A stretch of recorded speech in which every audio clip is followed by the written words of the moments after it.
My name is Tim Wright. And Brady throws, and that's caught. Goes Tim Wright for the touchdown. Have you ever experienced open ear listening? You can really feel the music. Have you ever wanted more options when it comes to fashion and headphones? Well, now you do. Welcome to the future of sound.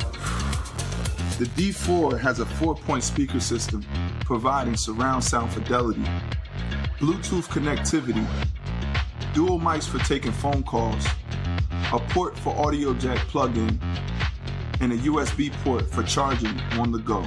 The bass hit me right in the cranium. Like, the sound is crazy. Yeah, this is dope. Our unique dome covers provide branding, fashion interchangeability, and closed ear noise isolation. Kind of revolutionary. This is crazy. Oh my god. Who invented these? Like, who's the mastermind behind these? To learn more about Dome Audio, go to domeaudioinc.com. That's domeaudioinc.com.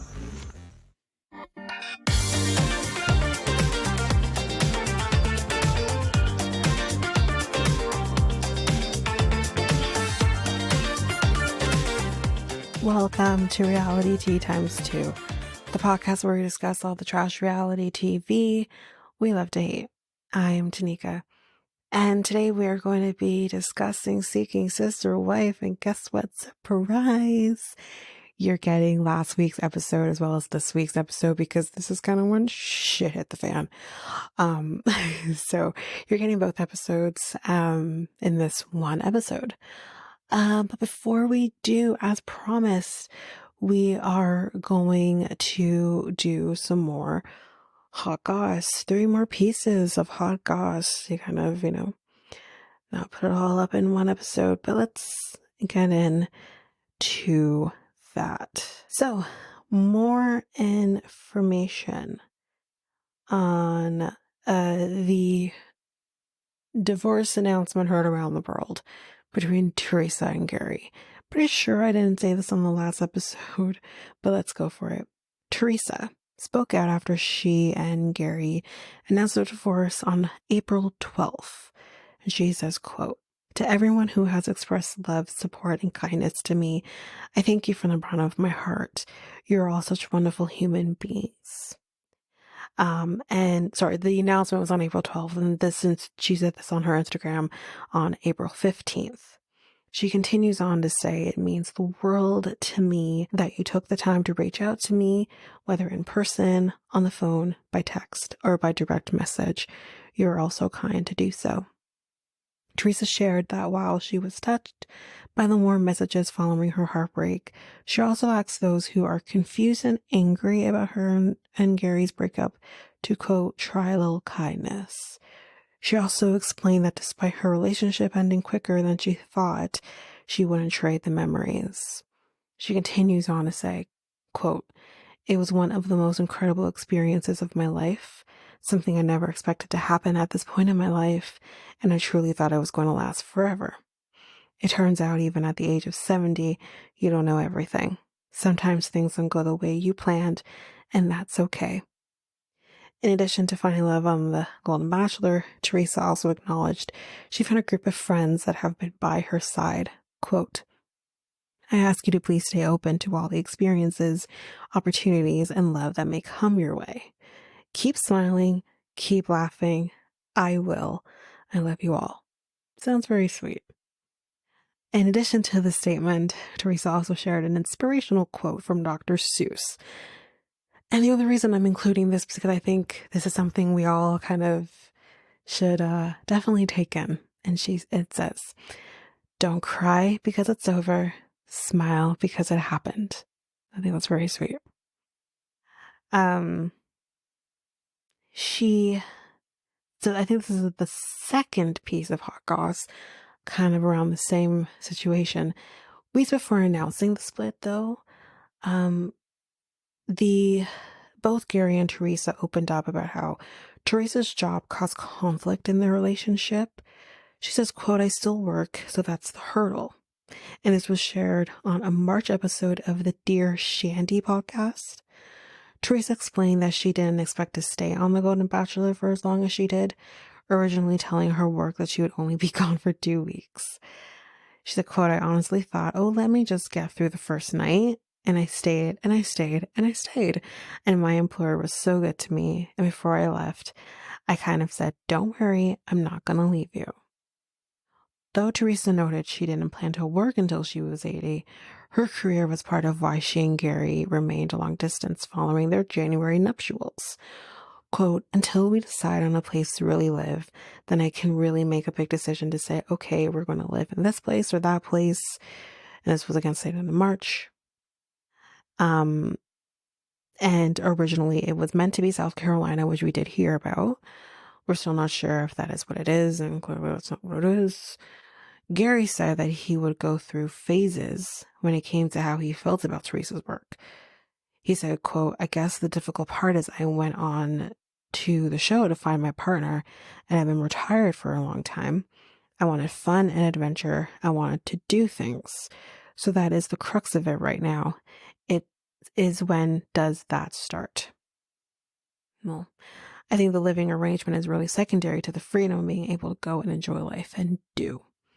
So he wants to travel, have fun, live out their golden years, whereas she is still working. And sometimes it's hard to kind of let go of that. But again, this is more of a personal front for me, and I'm not wishing any ill will on anybody, obviously, by saying this. But I had a coworker who did kind of the same thing, wanted to be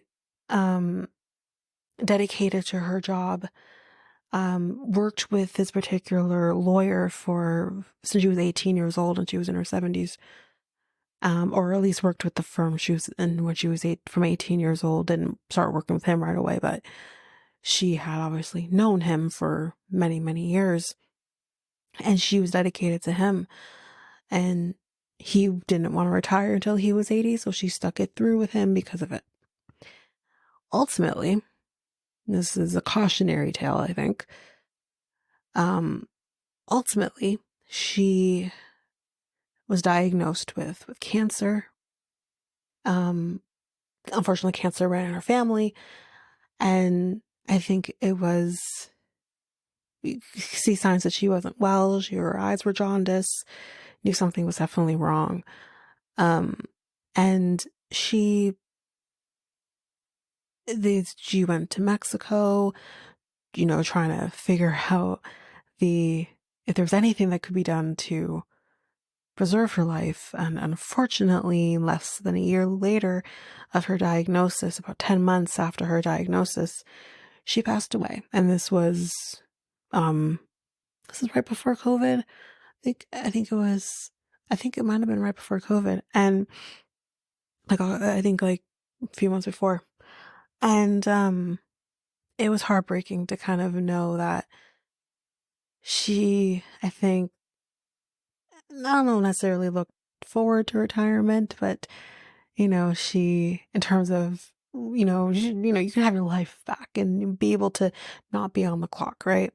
And it was just so sad to kind of see someone literally work until their passing. And it was heartbreaking. And life is too fucking short to keep working. And I do understand that. And I'm not giving Gary any passes, but I do understand that aspect of it, because life is too freaking short. But it's also funny because I'm just we all have this preconceived notion, and I think there's some levity to it, that maybe he married her for the money. But in order to get the money, you have to work for the money. So I don't know. But yes, just never let your job rule your world, because you just never know. Anyway, he continued, quote, that hurdle is still there, and right now we're dealing with it. It's just something we're going to have to find a way around. So, and since we're still on the trope of Golden Bachelor, here is the last piece of hot goss for this episode. So, April Kirkwood, if you remember April, is weighing in on Gary's divorce with a very pointed message to his estranged wife, Teresa. She says, quote, "I wish you the very best." And she wrote this on her Instagram, or wrote in an Instagram comment to Teresa's April 15th Instagram comment that I just read to you a few minutes ago. She said, quote, "I truly tried to tell you, but this was your lesson to experience. Much love." Okay. On the one hand, we're going to get into this a little bit. On the one hand, what the fuck is she saying? Is she trying to say that Gary wasn't that worth it? Or what? Because if you think about this, the news that came out about Gary, because I do wonder, probably none of these women knew about the history with Gary. I think that obviously came out before the show aired, the final episode aired, which would have been before the quote-unquote January wedding. I wonder. I do. Interesting. But we're going to get into a lot more about this. The comment came on the heels, obviously, as we know, as from the divorce after their 3 months of marriage. And I'm not going to reread the Instagram post, but Bachelor Nation fans saw April's comment, and she received a few replies about the comment. One of them being, "Now not the time. Now's not the time, April. Yikes." And this was said by comedian Dave Neal. While April didn't respond to him, she did hit back at another commenter who questioned her words. And April said, quote, "I care for all women in the world. I want us all to learn from each other and be smart and empowered." Which is fair. I agree with you, but not now. I do agree with this comedian. Not now. This is fresh, and this is tough. As much as Teresa is obviously on the public front, keeping that strong side going, this is clearly probably tearing her apart. So now's not the time. And she continued on by saying, "April, lessons offer us the opportunity. We've all had our hearts broken. What we do with it is entirely up to us. Let's rock this world, ladies." What the? Teresa can lead the way. Teresa doesn't need to lead the way. She doesn't need to lead the way. Why does she need to be the one to lead the way into heartbreak? What? Anyway, by April 16th, April did backtrack on the previous comments and offered an apology. She said, quote, "I would like to publicly apologize for my error in judgment. I sincerely meant no ill will," and I don't think she did. It's just, She says, "I wish all women only peace and power to be their best selves. This was not the one for me. Much love and gratitude for understanding." While April's comments elicited some backlash, obviously, the Golden Bachelor runner-up, Leslie, offered up some sweet words. And Leslie said, quote, "I love you, my friend. I'm so happy to call you that. You're beautiful inside and out." So yeah, that's basically it on the hot goss front. Of course, I'm going to have more for you. But we're gonna save that for another episode. But let's jump into the reason that we are here. Seeking Sister Wife, Season 5, Episode 8, Seeking the Unexpected. Okay, so the Ryans. These fuckers. So here we go. Justin is getting his haircut, and for some reason, Becky is just there telling the barber what to do as if Justin is too. Like, are you kidding? I was just very confused. But the reason for the haircut, we find out, is because Justin has a date with a potential new sister wife, and her name is Yari. Becky is optimistic about it, but she also mentions that Yari didn't actually look closely at Justin's bio, so clearly they're on like a Tinder or whatever, and she isn't looking at it. Which, again, it's been a minute since I've been on a dating site, but I feel like most people don't look at the bio. But then again, if there is a picture on there of Becky and Justin,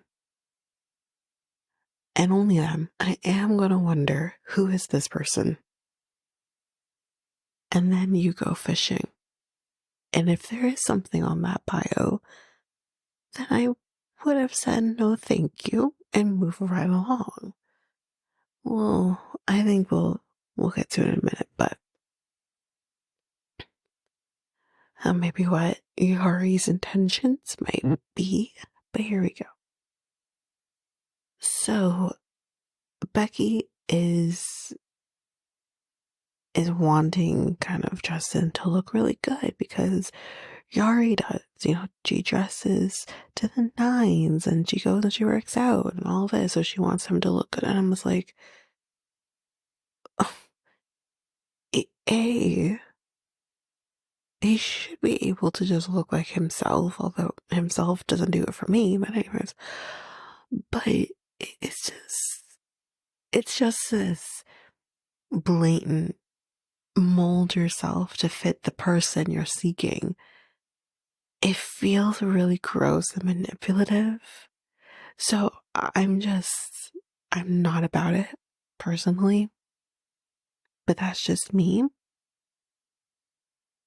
Anyway, the barber mentions that he is a polygamist too. He's very clear, at least for me, that he is queer of some sort.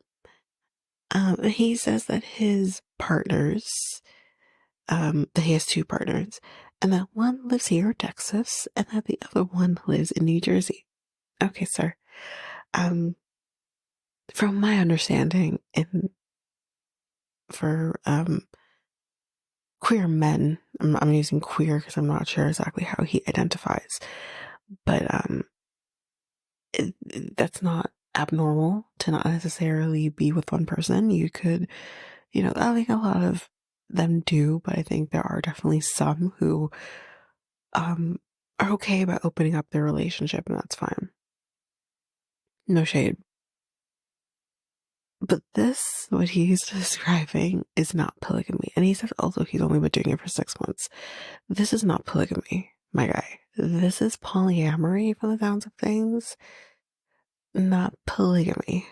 Polygamy is very different to what he's describing. Anyways, go on with your bad self. Nonetheless, he understands them, so whatever. Anyway, moving on. I wrote here, Becky is fucking creepy. I can't with her. Honestly, she's the worst for me. I think it's just the Tony Alamo of it all. She's like, don't forget to pull a chair out for her. Chivalry isn't dead, I guess. And Justin says that he did ask Yari if he could pick her up for the date. And my girl said, nope, I never gave out my address. Keep it that fucking way. Keep it that way. These people are fucking crazy. Anyway. Becky says, no fucking. Okay. And he's like, what? But what if I get drunk? Sir, so don't get drunk. But she says, you don't drink, so it's fine. But basically the reason for her saying this, I guess, is because she doesn't want a repeat of what happened with Stephanie. How's her name, right? And I guess that's their way of saying that they just jumped right into sex without the commitment. Well, duh. That's why it feels grosser with them. Because it's like, it's the whole cult thing that is behind all of this, which makes it gross. And then it's also the one thing that I'm gonna give most of these fuckers, even fucking Garrick, is that there is some sort of commitment, whether that's the engagement or the wedding or whatever, before they jump into that. These fuckers just jump right into it without the commitment. That's what I think happened. And I'm just like, didn't you deserve everything that's coming to you? Honestly. This is why they haven't found it in 25 years. God, you have Nick over here with 3 wives and 1 on the way. Like, it's just ridiculous. So we get to the restaurant, and here comes Yari. And I thought, why the fuck is this woman interested in this fucking guy? Because she's beautiful. Way too beautiful for him. Like, I don't get it. So he tells her about, the history of him and Becky, how they met when they were teenagers and all that. And he said, we have 6 kids. And she tells him that I'm a mom and a dad because she's been doing this on her own, for a while. And she does ask, does Becky know about me? And he says, yes, she knows, and she's excited, and she says that you're my type. And he says in the moment that how Becky knows that she's his type is because he's typically attracted to Arabic and Latina women. And you kind of gotta look at Becky and it's like, neither applies to her. She's not Latina. She's not Arabic.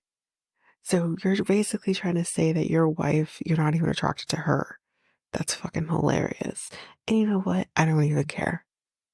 So Yuri says that she has been thinking about all of this, and her main issue was Becky kind of just being in the know, or maybe potentially her not being in the know.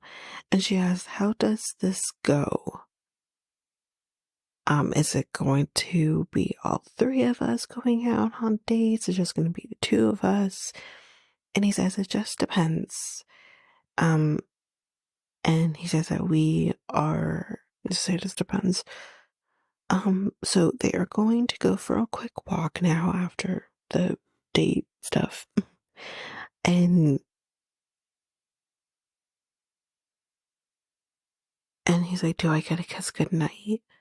Nobody's looking. And he's whispering this in her ear, and it's fucking disgusting. He's gross. I'm sorry. I can't. Whoever idea it was to have these fuckers on the show, you fucked up. They're deplorable. Anyway. And she says, thank you for your time. Like it's an interview. And they do kiss, though. It's no tongue. They had to mention that. And Yari says, what if I want to have him just for me? He will need to decide. He's been married to Becky. So this is what's kind of gross. I mean, they deserve everything that's coming to them, honestly. But just in a general sense. This is not polygamy, Yari. Okay? What you just described. If you're really, honestly willing to break up a marriage that's been going for 25 years, for what? Then you're just as gross as them, honestly. And that's not okay. Because at the end of the day, who do you think he's going to choose? He's going to choose Becky of 25 years, 6 kids later. Like, that's who he's going to choose. He isn't going to choose you. Unless he can choose both of you. That's how polygamy works. So,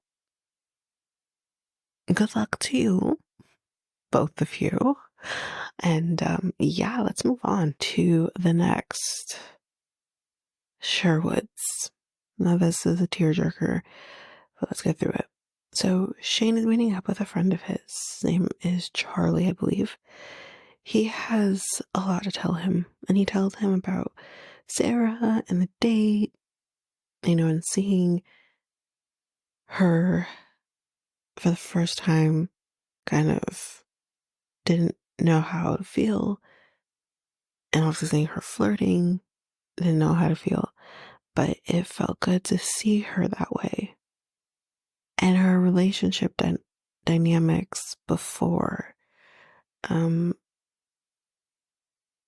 in terms of Sarah's relationship dynamics before, it's kind of an issue, obviously. He's mentioned that. And she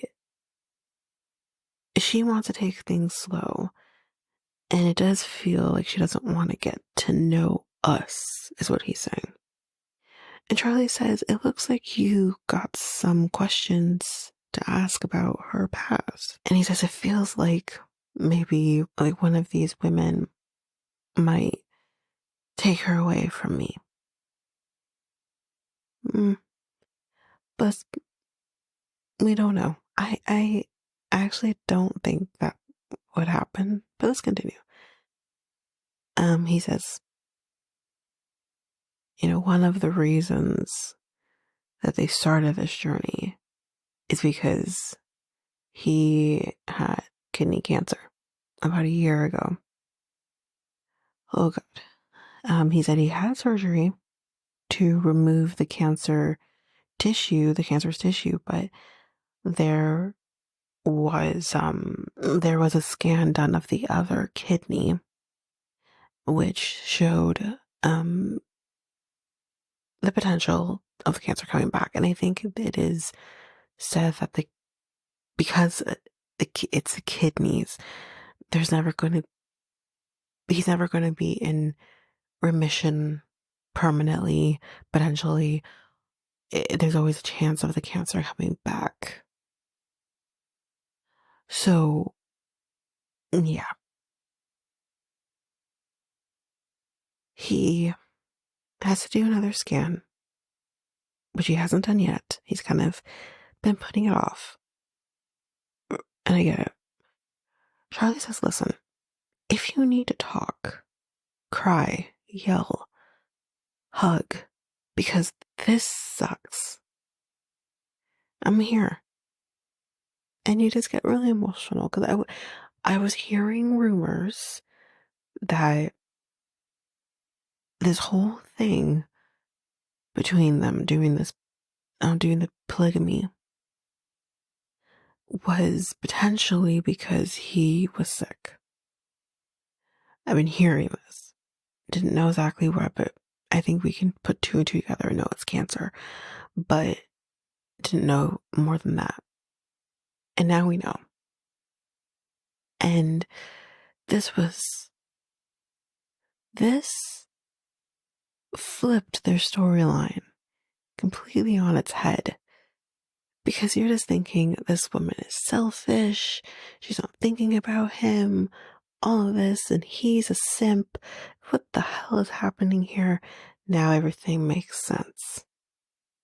And he is the driving force for all of this. And he gets to it. But he is very emotional when his friend says this. Because he says that he only has Ashley to talk to. And he does not want to seem weak to her. And he does end up going outside to get a breather. And we're kind of done with that scene. But he does mention, as I mentioned a second ago, the reason he wanted to do all of this is because if God forbid something were to happen to me, at least I'm comforted by knowing she'll have someone.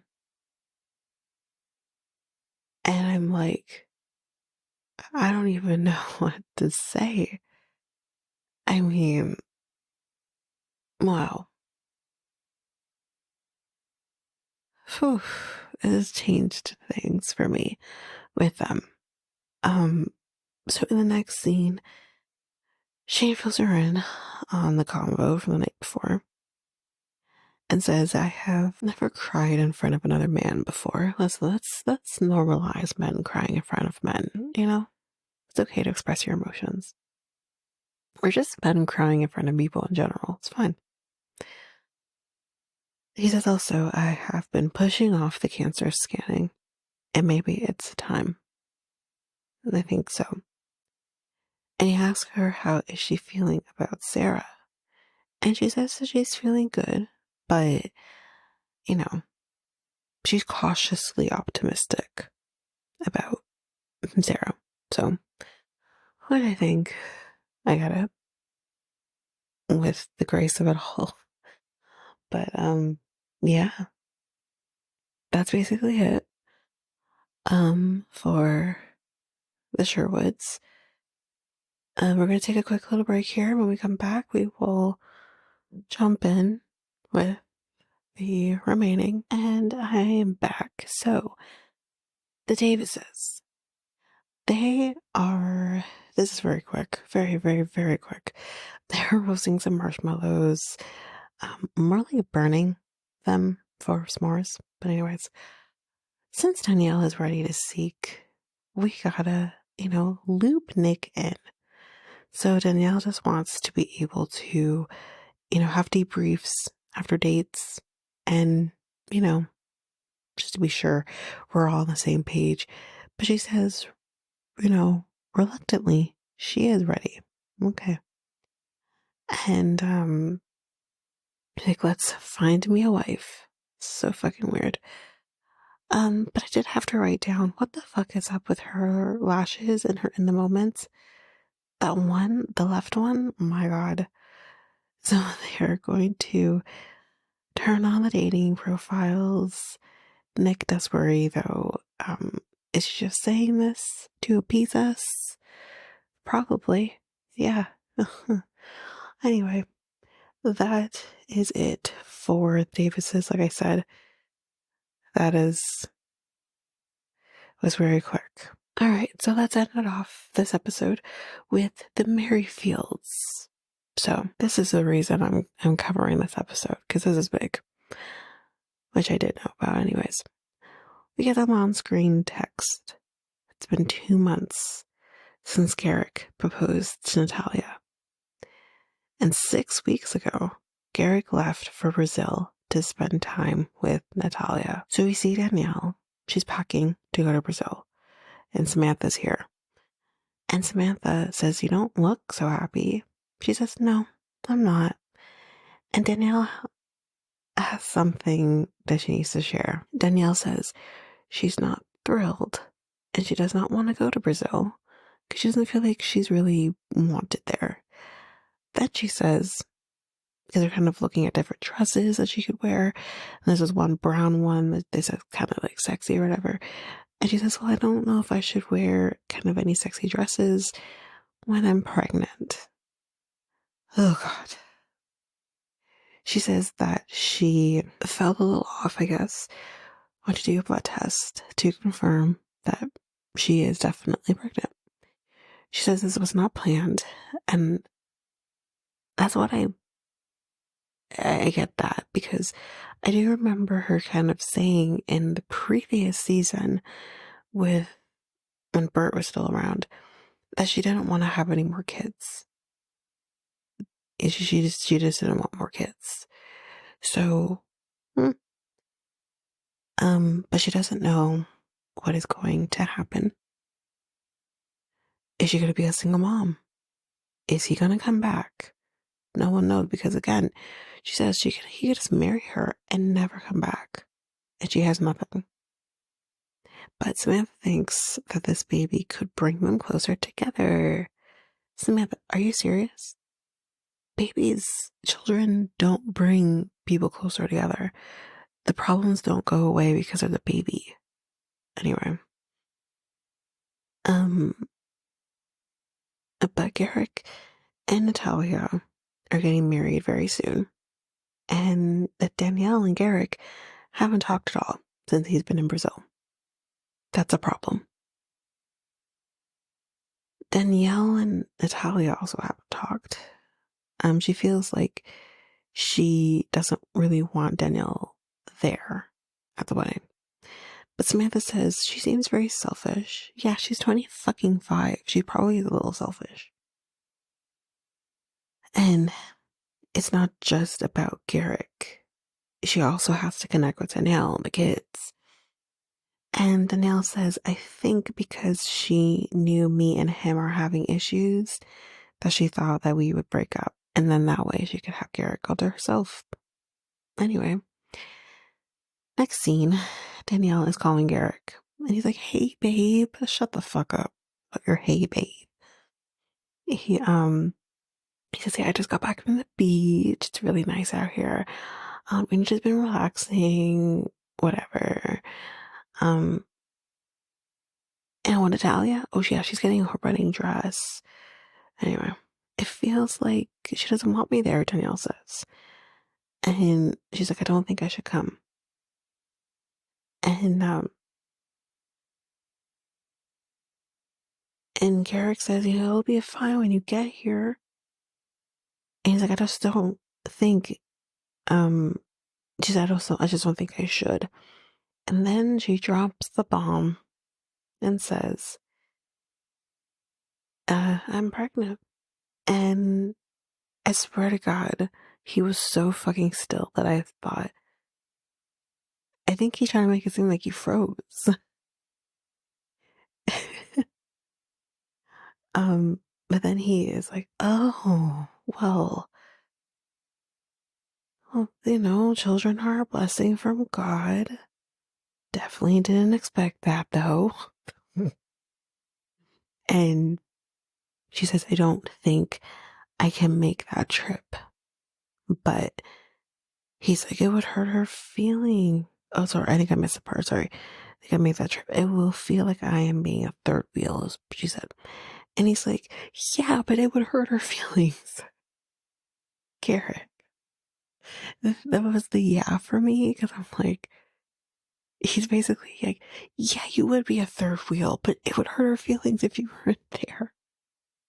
I don't think Natalia gives a flying fuck whether or not Dannielle is there.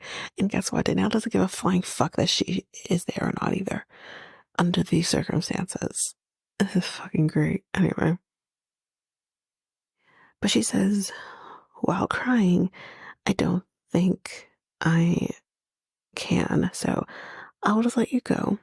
And he says, okay, I'll call you tomorrow. I want to know if he called her tomorrow. And he says, I love you and you are special. Sorry. I love you and you are special is what he says. And I'm just like, okay, I don't think I've ever heard this man tell his wife that he loves her. Ever. But now that she's pregnant. But while we are on the topic of the Merrifields being pregnant, or Dannielle being pregnant, I do have a little piece of hot goss that I'll include here. And then we'll move on. Give me 1 minute to actually find it. Okay, so as we know, there's been rumors swirling for a while now that she was pregnant and she's had this baby a long time. This baby's almost a year old. But let's get to it. And I have pictures, of course. I will post them once this episode airs. But Dannielle and Garrick have grown by one. On Monday, April 22nd, episode of Seeking Sister Wife, as we know, as we just talked about, Dannielle revealing that she was expecting her third. Now the couple is sharing that they welcome their daughter, and her name is Leah Lily Melissa Merrifield, LLMM. On May 17th, 2023, this little girl shares my birthday. Like, oh, she has my birthday. Yeah, so she's born on May 17th. Happy birthday real soon to her. And this was with People. That they have this little interview. I believe it was Dannielle says, quote, Leah is such a personality. She's very particular with what she likes and doesn't like. She makes us all laugh. She's super independent and has been since birth. I prayed she would have her daddy's beautiful blue eyes, and she does. Ick. And of course, we have pictures, like I said, a lot of pictures. It's mainly, there's really only a few with a couple with Garrick. It's mainly Dannielle and the baby, or Dannielle pregnant. There's also the pregnancy shoot too, so everything will be posted. She says pregnancy at 35 is a lot harder than pregnancy at 20. Yeah, that's what I've heard. She said I had some preterm contractions at about 19 weeks and was hospitalized to get things under control. Yeah, it's probably fucking stress.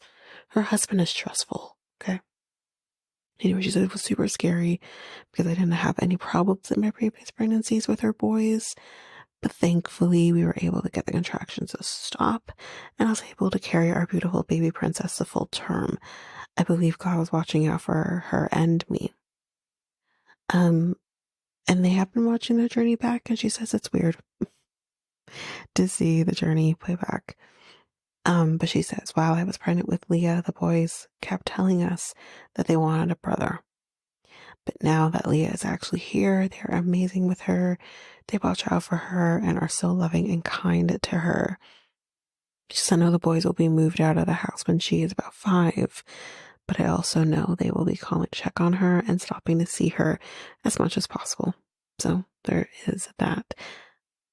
But I'll have those pictures out to you guys if you care to see it. But that is it for this episode of Seeking Sister Wife. We're going to take a pause here, and when we come back, we will jump in with the newest episode of Seeking Sister Wife.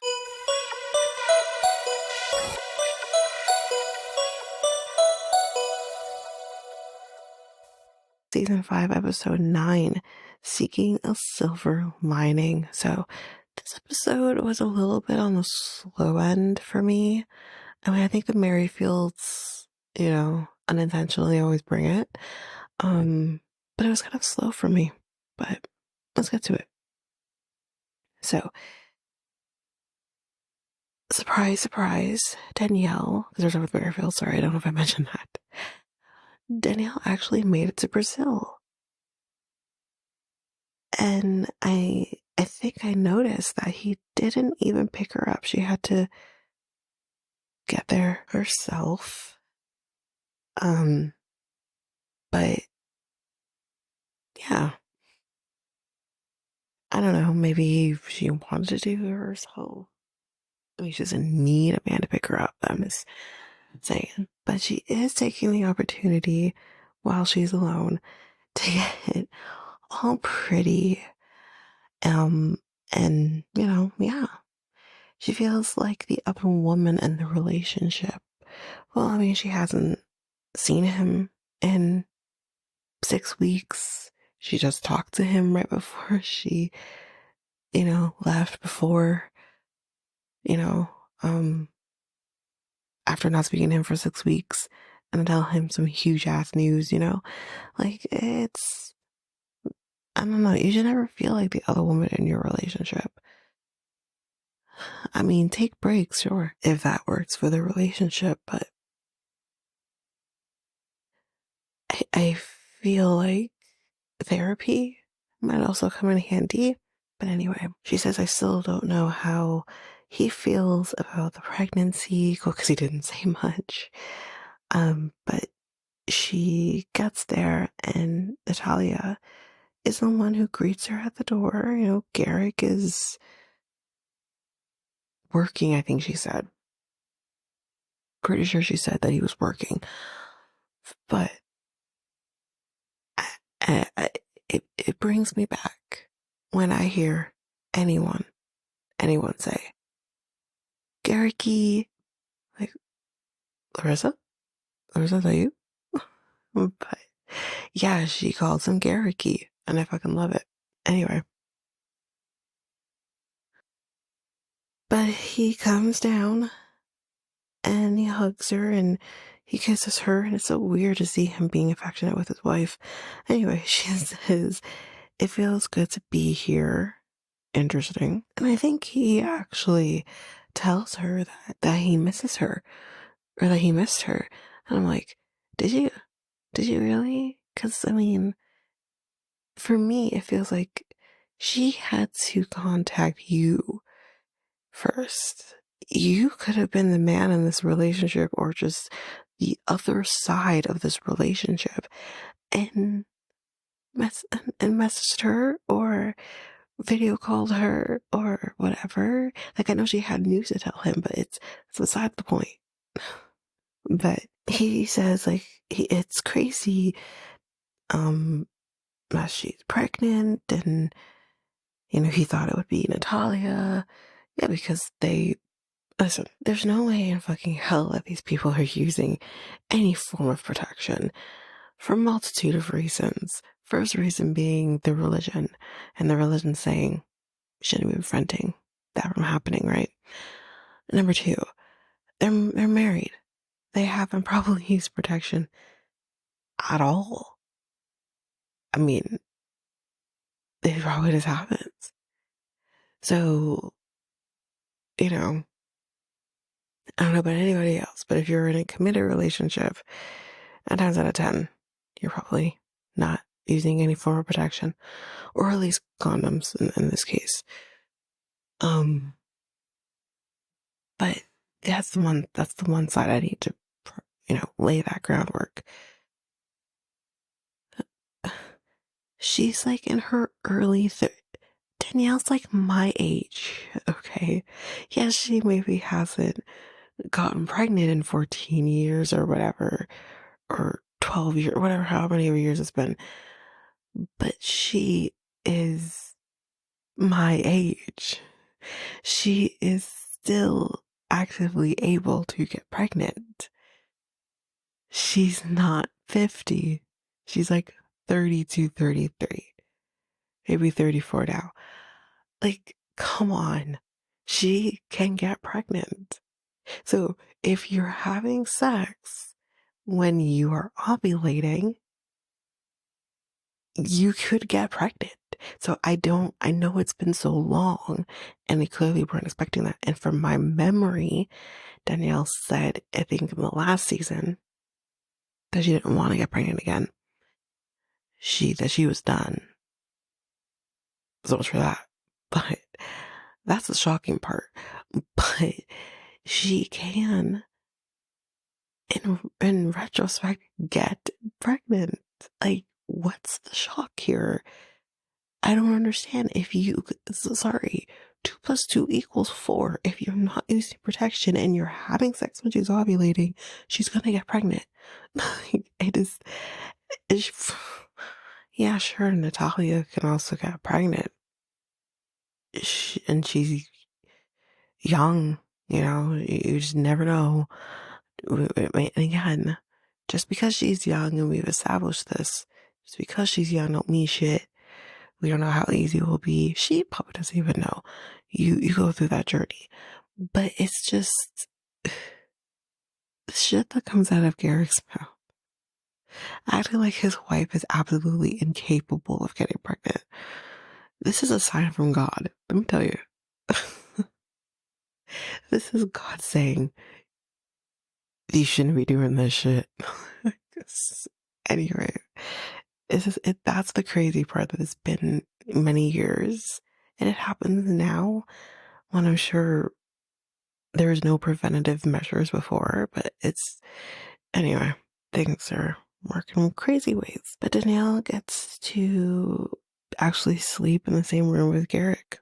Who knew? Interesting. But he says he talked to Nathalia about the communication, and he thinks that she might be kind of feeling insecure, and puts it on Dannielle, puts that insecurity on her. But they need to figure that out. So, I do understand her feeling insecure, but you're the shiny new toy. and he is gonna gravitate to the shiny new toy. So it's just like, I understand, like, I don't want to take from her insecurities and making and wanting to feel secure in the relationship, but he just spent 6 weeks with you alone, you know, and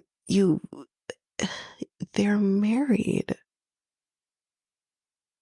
Well, legally, but they're married. So it's just, I don't know. We're gonna get to a little bit more of the I don't knows, honestly, and the audacity of this woman. So Dannielle asks, how's the wedding planning? And they say it's going terrible. Apparently this guy at the office, I guess, where they would have to register for the for to get married, figured out that Garrick is a part of a plural marriage. I don't know how the fuck they figured that out, but they figured it out, and now they have to get permission from the judge to get married. Interesting. I mean, yes, they might be a part of a plural family, but he's legally, and I'm talking legally, I'm not talking ethically or anything like that. Legally, he is not even married. He's not married in any country. So whether they have a plural marriage or not, or he is whatever, he makes a point. Are you really trying to tell me that there's no one here in Brazil who has a wife and a girlfriend? He has a point, and I hate that, but he does have a point. You can't stop people from having multiple relationships. You can try, but you're not going to be successful. So it's weird. And how do you search a person who's not even a part of your country? Google. So it's fucking funny. Anyway.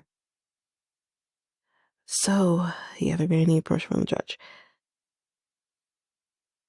Let's have Natalia ask, so, did you use condom during your fertile days? Ma'am, the answer is no. The answer is absolutely not. They did not. And again, they weren't like actively trying to get pregnant. She's probably not even tracking her period anymore. I mean, personally, I would still continue even if I'm not trying to get pregnant, because you should know these things even outside of that. You just never know. But she may not be tracking anymore. She could be, but she might not be. And, you know, it's just, they probably did.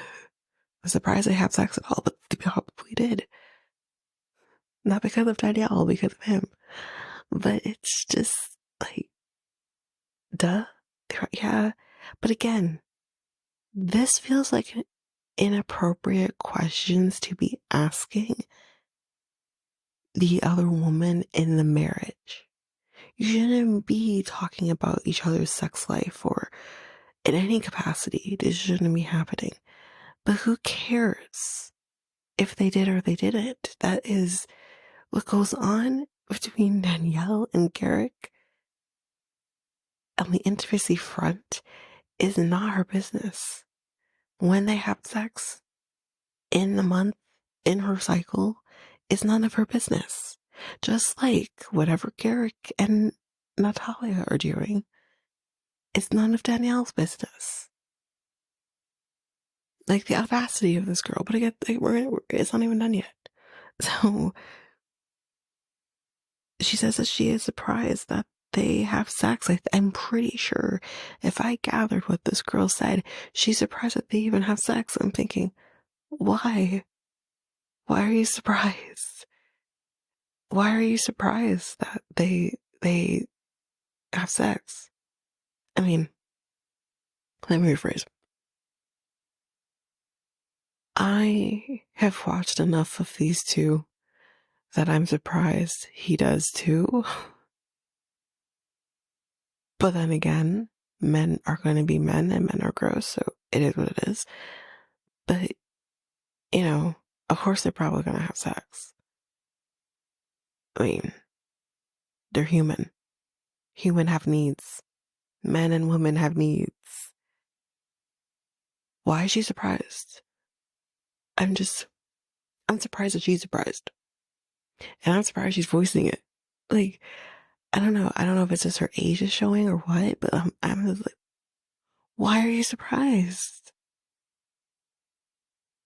Anyway, yeah, then we start kind of having a conversation about unprotected sex and shit. I'm just like, what world did I enter into? Because this is really, all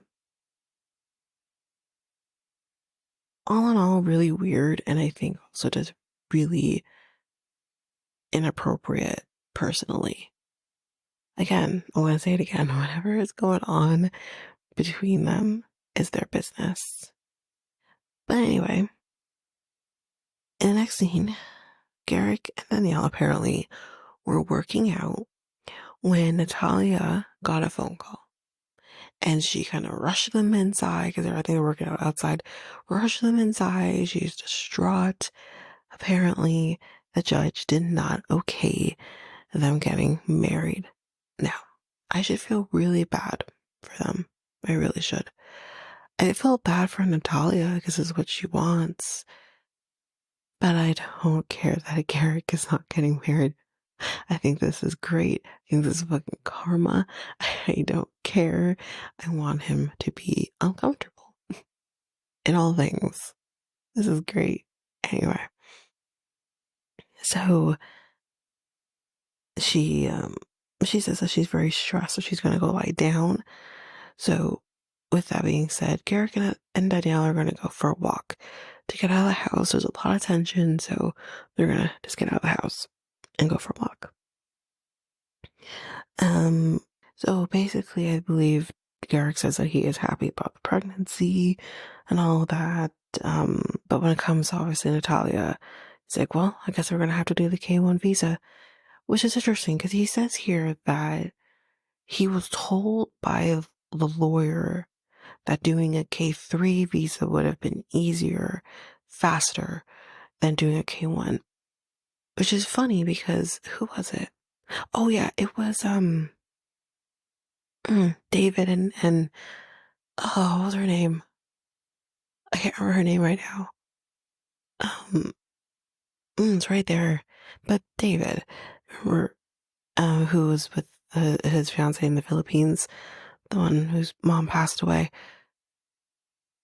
He was told that doing a K1, I believe, was faster. Was it the K1? No, not the K1. Oh, hold on. Maybe I am getting confused. Oh, yeah, I think I am getting confused. No, I think I said this right then. That is right, because I thought it was the opposite way. I think it was the K3 was faster than the K1, which is... No, the K1 was faster. I'm so confused. It doesn't matter. From my memory, I thought they were told different things. Maybe it goes country by country, and not so much just generally speaking. But I would think that the K1 would have been faster, not the K3. But anyway, maybe it just depends on the year. I don't know what year this is, but yeah, that's what they're going to do anyways. They're going to do the K1. But I also thought, like, can they successfully sponsor someone? I mean, technically, the K1 visa wasn't used. It would have canceled itself out when she didn't go and go, but I don't know. Anyway. Dannielle also says that she's kind of relieved that the wedding isn't happening. Tell how you really feel, Dannielle. Anyways, she thinks that it was God's plan for it,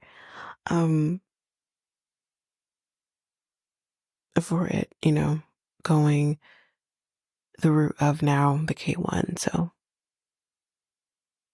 yeah, that's basically it. Okay, next, that's it for the Merrifields. Let's go to the Sherwoods. So Sara is going to be coming by, and Shane says, well, I am going to be asking her a lot of questions, but they are also going to be asking about her potentially being exclusive with them. But let's see how that goes. Sara says that she had a great first date with them, or with Ashley. And she's actually there. She's telling this to them. And she says, you were a little cold in the second. And he's like, yeah, no, I tend to be like that. He cares. He just wants to be sure everything's going to go well.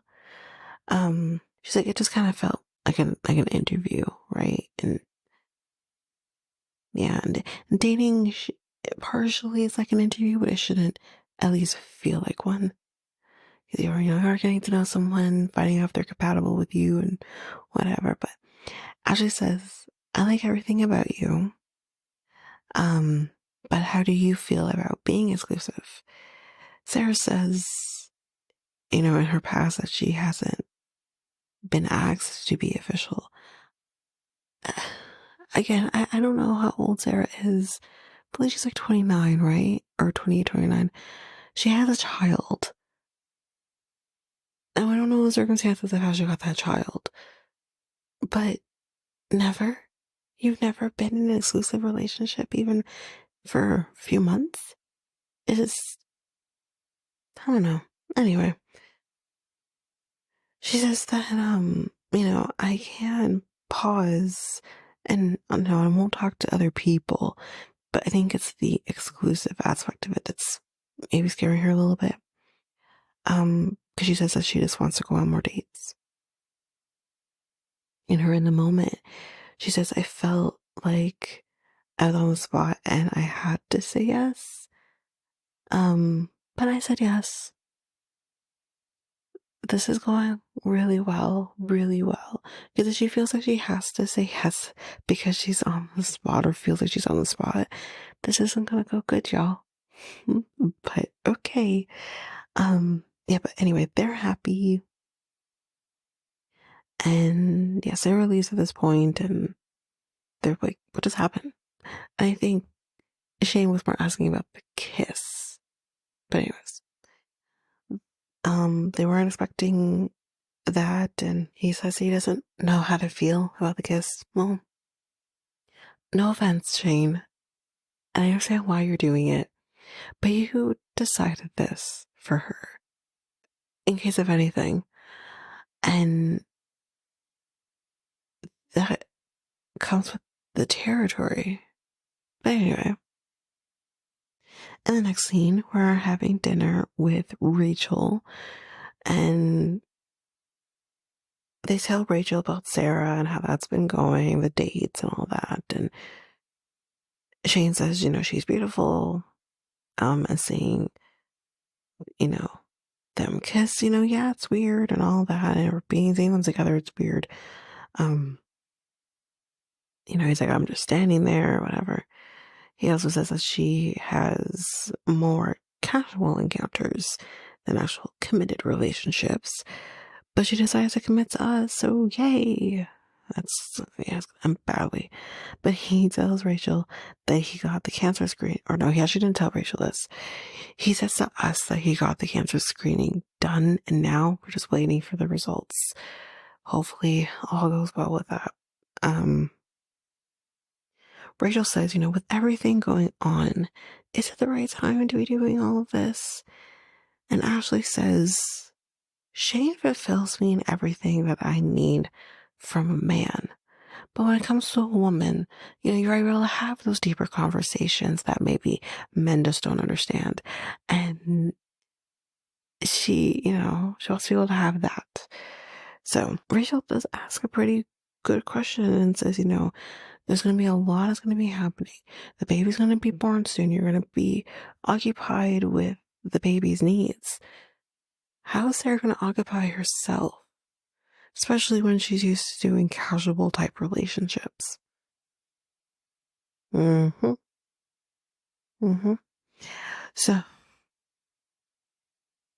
but I guess time will tell. Yeah. But anyways, that's basically that with the Sherwoods.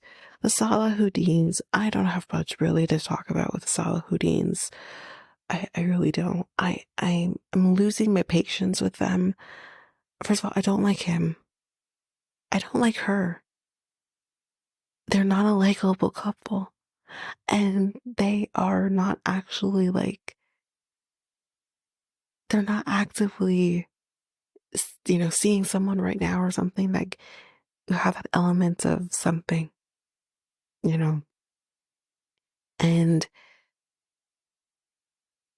they go on a date with this child, and it's just, I don't care. Mind you, that was funny. This tastes like pink. That's funny. It's funny, but I don't care about them. I just don't. So I'm really just gonna not even look at my notes at this point. With honestly, they go on a lunch thing with friends of theirs who are also polygamists. But if you ask the husband, it's polygamy. Does he not? Hey, listen, if you can't say the fucking word, you shouldn't do it. Polygamy? The fuck?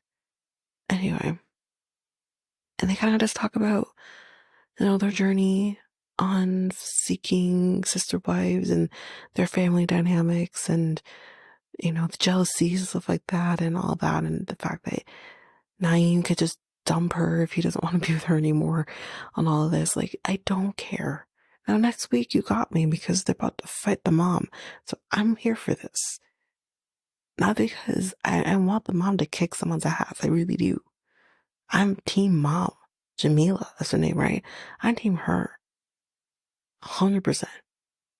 So, but yeah, I really have nothing else to say about the Salahuddins. They're boring as fuck. And I'm just, yeah. But anyways, last but not least, it's basically now this is the Davis family. Again, not much here with them. But April is spending some time with her brother. They're doing like a lunch thing or something. His name is Billy. He apparently is going to be moving to Florida. So he's moving to Florida. And she's like, we're really close. We grew up together. I'm like, isn't that how siblings work? You grow up together? Anyway, so April says that Dannielle did move back in.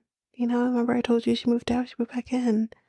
And, we're going to be seeking another woman. And Billy says, why? And he's like, he's not supportive of any of this. He's like, he feels it is all just to make Nick happy. Billy says, I think you're getting played. And I said, yeah, they are. Yeah, they are. They're being played by this black man who decided to, make Three's Company suit his narrative.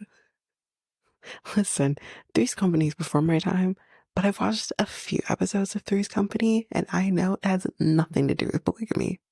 It's fucking guy. So, yeah, they're being played. Anyway, he's like, he gets the best of both worlds. He stays at home, and he does nothing. I love Billy. Can Billy stay? Can we keep him?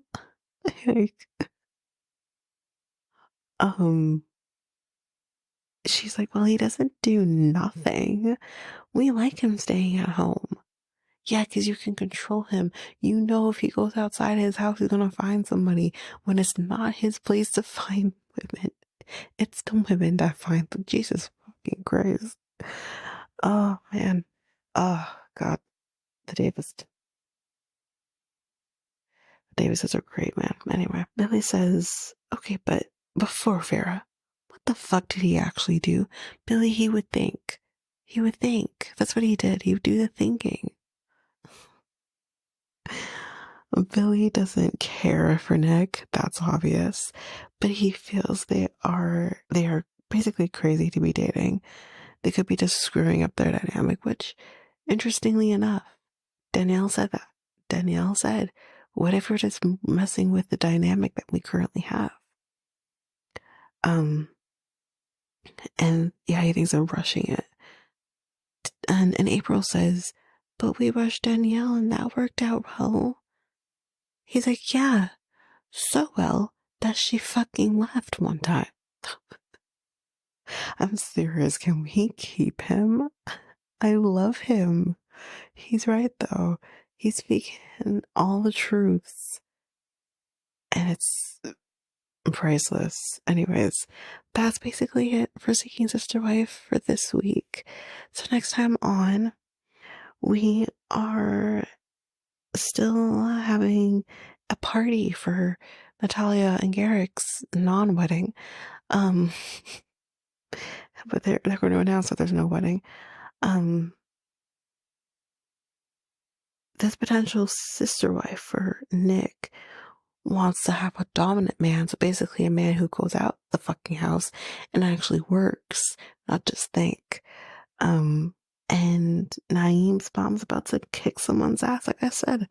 So that looks like it's going to be an interesting situation. But yeah, that is it for Seeking Sister Wife. So if you like what you heard, please rate, review the podcast on either Apple Podcasts or Spotify. Also, don't forget that you can also share us with everyone in your life if you really love this. And I do want to read those reviews. I'm definitely getting 5-star ratings, but I want to read those reviews. So send me those reviews and I will read those 4 and 5-star reviews on the podcast. Also, we're on every one of your favorite podcast apps. Every one of them, including you can find us on YouTube at Reality Tea Times 2. If you want to connect with us, you can do so by going to either Facebook or Instagram at Reality Tea Times 2. You can also find us on Twitter, TikTok, Reddit at Reality Tea Times 2 Pod. We also have our email, which is at realityteatimes2@hotmail.com. Definitely want to hear from you guys. And we also have our new website where you can listen to all of these episodes. You can review the podcast on there as well. You can connect with me in any way, all the stuff. It's all there, and you can find me there at www.realityteatimes2, all spelled out, .podpage.io. It's there. And don't forget, I also have my other podcast with my friend Mikkel, Next Take Podcast, where we talk about all kinds of different topics. But you can find us on any of your favorite podcast apps over there as well. Or you can also go to YouTube and you go to Next Take Podcast, as well as our website, which is solo.to/Next Take Podcast. So yeah, there's that, and that's basically that. And again, don't forget, if all of this information is overwhelming, we do have all of the links, everything in our show notes. But that is it for now, guys. Thanks. Bye.